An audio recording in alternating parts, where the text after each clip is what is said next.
मेरा नाम डॉक्टर सिंधु सुमन है। मैं राजेंद्र मिश्र महाविद्यालय सहरसा में हिंदी की सहायक प्राध्यापिका हूँ। आज का यह वर्ग स्नातक तृतीय वर्ष प्रतिष्ठा के छात्रों के लिए है और आज का विषय है नदी के द्वीप। इसके पूर्व हमने अज्ञेय का सामान्य जीवन परिचय प्राप्त किया, नदी के द्वीप का भाग 1 और भाग 2 देखा और आज का यह वर्ग नदी के द्वीप कविता का आखिरी अंश है। द्वीप हैं हम, यह नहीं है शाप, यह अपनी नियति है।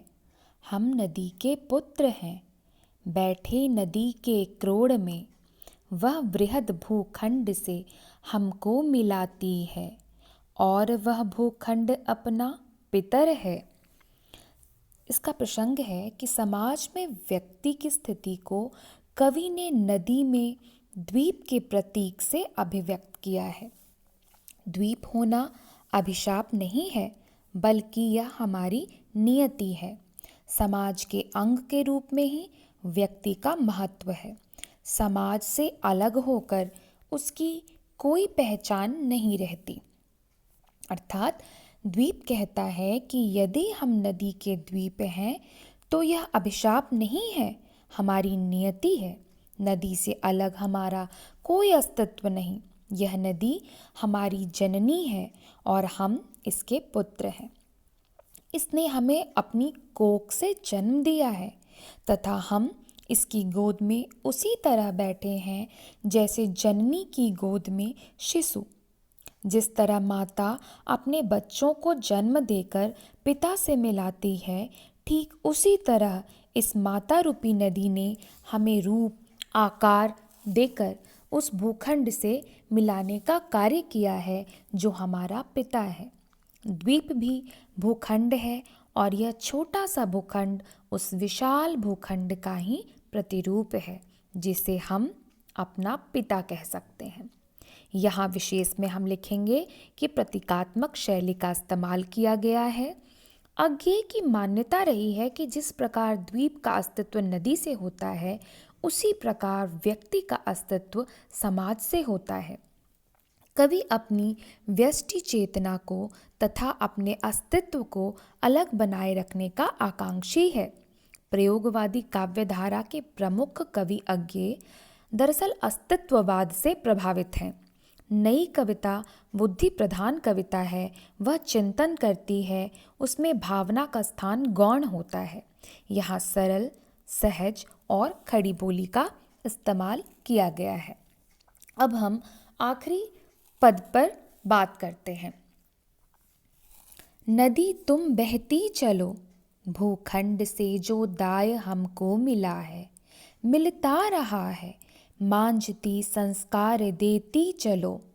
यदि ऐसा कभी हो तुम्हारे आह्लाद से या दूसरों के किसी स्वैराचार से अतिचार से तुम बढ़ो, प्लावन तुम्हारा घर घराता उठे, यह स्रोत स्विनी ही कर्मनाशा कीर्तिनाशा और काल प्रवाहिनी बन जाए, तो हमें स्वीकार है वह भी, उसी में रेत होकर फिर छनेंगे हम, जमेंगे हम, कहीं फिर पैर टेकेंगे, कहीं फिर खड़ा होगा नए व्यक्तित्व का आकार, माता उसे फिर संस्कार देना तुम। यहाँ पर प्रसंग है कि इस द्वीप का निर्माण नदी ने किया है।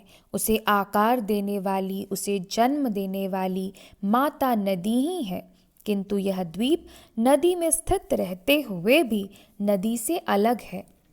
नदी की धारा तो पानी से निर्मित है, किंतु नदी का द्वीप स्थल अर्थात भूखंड है। नदी में रहते हुए भी वह नदी से अलग है, विलक्षण है।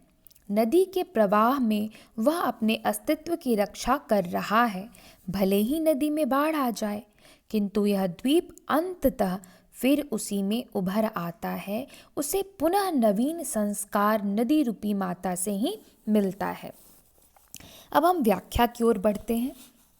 यहाँ पर कवि कहता है, हे नदी तुम माँ हो, इस द्वीप को तुमने ही जन्म दिया है, तुम निरंतर बहती रहो, तुम्हारी गति कभी अवरुद्ध न हो। यह द्वीप नदी में रहते हुए भी नदी से अलग है, क्योंकि वह भूमि का एक खंड है, पानी की धारा नहीं है वह।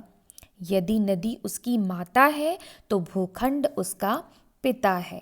पृथ्वी से जो अंश उसे भूखंड के रूप में मिला है, उसकी रक्षा करना उसका कर्तव्य है। इसलिए वह अपनी व्यष्टि चेतना को सुरक्षित बनाए हुए है। नदी उसकी माता है, जो उसे रूपाकार देती है, उसका संस्कार करती है।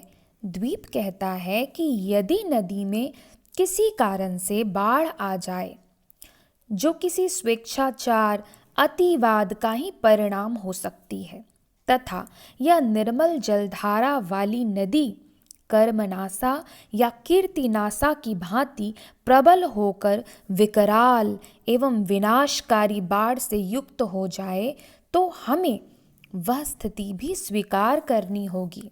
उस बाढ़ में हम भले ही रेत हो जाएं, किंतु हमें पूरा विश्वास है कि हम फिर से अपने पैर टेक लेंगे और बाढ़ का प्रकोप कम होते ही फिर जम जाएंगे, अपने पैर टिका लेंगे और एक नए आकार का द्वीप फिर बन जाएगा। हे नदी माता, तुम पुनः उसे संस्कारित कर देना, मेरी यही प्रार्थना है। यहाँ पर कवि प्रतीकात्मक शैली का इस्तेमाल करते हैं। नदी समष्टि का प्रतीक है और द्वीप व्यष्टि चेतना का प्रतीक है। व्यष्टि चेतना को बनाए रखने का समर्थन कवि ने अपनी इस पूरी कविता में किया है। नदी को माता और भूखंड को पिता के रूप में बताया है। मानव व्यक्तित्व को परिभाषित करने का यहाँ पर अज्ञे ने प्रयास किया है। हम पाते हैं कि इस कविता में मुक्त छंद का इस्तेमाल हुआ है और खड़ी बोली हिंदी का प्रयोग यथोचित रूप में किया गया है। तो यह था नदी के द्वीप कविता का प्रसंग, उसकी समीक्षा और उसका काव्य सौंदर्य। धन्यवाद।